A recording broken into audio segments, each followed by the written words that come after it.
14. Manajemen jejaring. Desi Rinayanti Pelealu. A. Teori-teori manajemen jejaring. Manajemen jejaring menurut bangsa Barat adalah sebuah proses aktif dari membangun dan mengatur hubungan produktif, baik secara internal perusahaan maupun terhadap lingkungan eksternal perusahaan. B. Tindakan manajer untuk mengembangkan jaringan bisnis. Menurut McGeer, 2002, mengukur manajemen di dalam jaringan sulit karena alokasi sumber daya di dalam struktur jaringan bersifat cair, yaitu utilitas dari perilaku manajemen bervariasi dari waktu ke waktu, juga dan tempat proyek atau program diberikan. Menurut Becker, 1994, ada beberapa faktor yang membuat jejaring sangat penting bagi individu dalam sebuah perusahaan. Manajer dengan jejaring yang luas mendapatkan posisi pekerjaan dengan gaji yang lebih tinggi dibandingkan manajer pada jejaring yang kecil. Manajer dengan jejaring yang luas dan terdiversifikasi mendapat promosi lebih cepat pada usia muda. Profesional yang menemukan lowongan kerja melalui kontak personal. Membangun jejaring kerja yang baik. Hubungan yang dekat dengan konsumen akan menghemat uang. Hubungan yang kuat dengan supplier.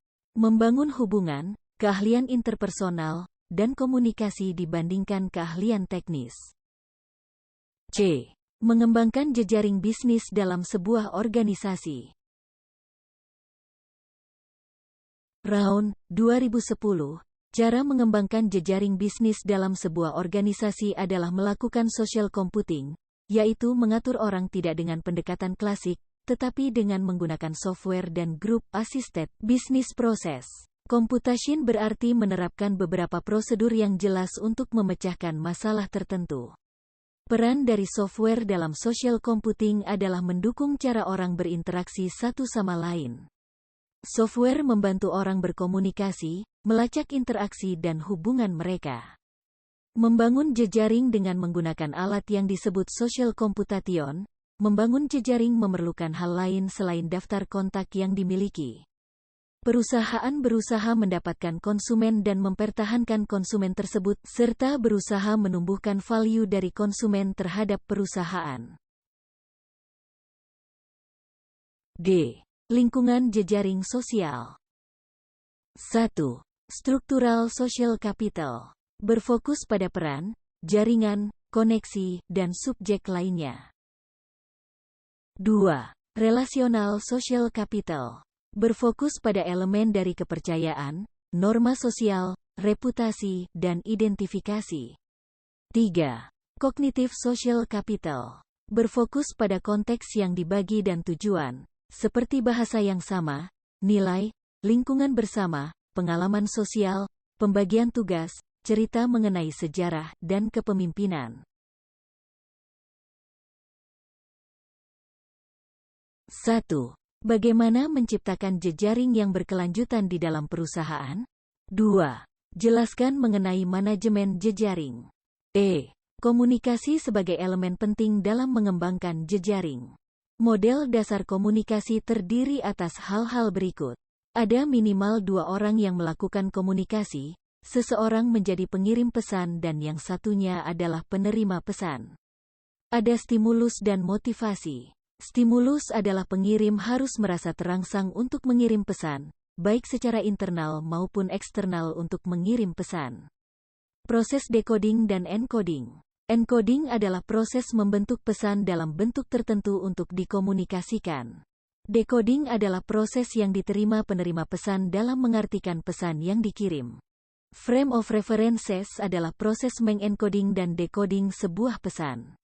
Kode. Ada kata-kata yang dibicarakan maupun ditulis, ada elemen-elemen vokal, dan ekspresi wajah, kontak mata, gestur. Channel. Bergantung pada channel-channel yang dipilih oleh pengirim pesan. Feedback, respons verbal maupun visual terhadap pesan. Environment, komunikasi yang efektif bergantung pada lingkungan. Noise. Semua hal yang menghalangi dan menghadang sebuah pesan. F. Prinsip-prinsip jejaring. Interaksi yang berulang-ulang akan membangun kooperasi. Orang yang berinteraksi setiap hari cenderung akan berkooperasi, bekerja sama, dan mengembangkan hubungan positif. Ini adalah dunia yang kecil. Terkadang dalam dunia bisnis, orang saling mengenal. Hal ini dapat menguntungkan, tetapi dapat juga merugikan. Orang cenderung mengasosiasikan orang lain yang mirip dengannya. Manusia cenderung merasa lebih nyaman jika berhubungan dengan orang-orang yang mirip dengannya. Orang cenderung bersikap seperti yang diharapkan orang lain. Berharap sesuatu terhadap jejaring kita, maka jejaring tersebut akan memenuhi yang diharapkan. Hubungan adalah kebutuhan dasar manusia. Membangun hubungan sosial agar diakui oleh orang lain, untuk mendefinisikan diri sendiri. G. Hubungan interpersonal dalam mengembangkan jejaring. Membuat harapan yang jelas.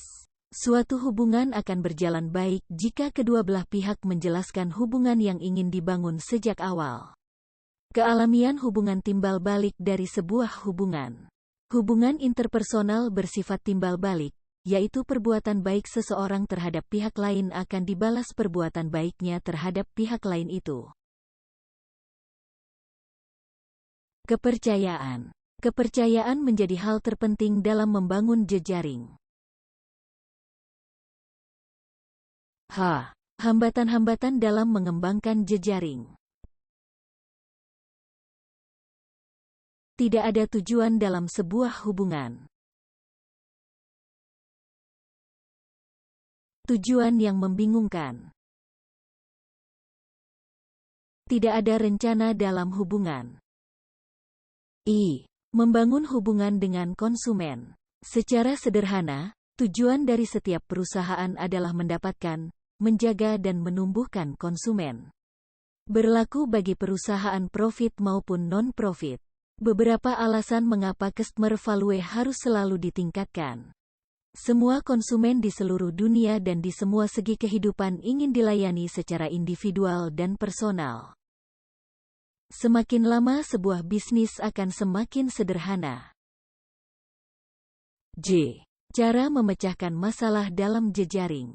Mendefinisikan masalah. Tidak semua orang dalam perusahaan bisa mengetahui masalah yang timbul dalam jejaring mereka secara mendetail.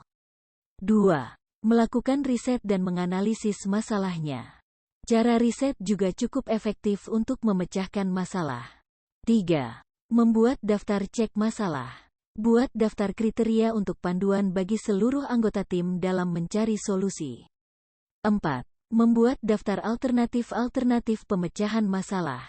Tulis berbagai alternatif yang mungkin dilaksanakan oleh tim sesuai dengan waktu yang dibutuhkan dan anggaran yang ada. 5. Mengevaluasi setiap alternatif pemecahan masalah. Membaca kembali daftar alternatif yang sudah dibuat. Mencoba menggabungkan alternatif-alternatif. Mendiskusikan kelemahan dan kekuatan setiap alternatif. Menentukan seberapa baik alternatif tersebut memenuhi kriteria yang sudah dipilih. Melakukannya terus-menerus sampai menyisakan alternatif yang terbaik. 6. Pilih alternatif terbaik. Solusi terbaik adalah solusi yang memenuhi kriteria tim.